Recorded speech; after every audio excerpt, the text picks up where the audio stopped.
لكم بالله، نقسم لكم بالله العلي العظيم، يا لو كان ساعدونا وحلوا لنا الحدود بين مصر وغزة عندنا ما نديرو.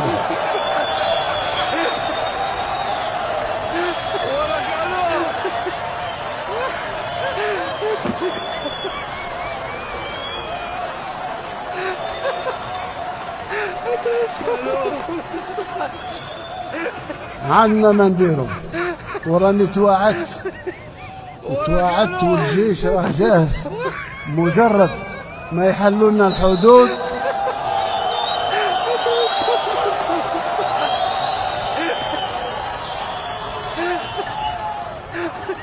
مجرد ما يفتحوا لنا الحدود ويسمحوا الحافلات نتاعنا الشاحنات باش تدخل، باش نبني في ظرف 20 يوم 3 مستشفيات.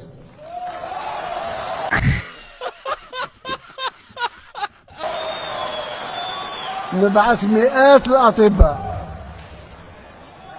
ونساعد في إعادة بناء ما دمر من طرف الصهاينة.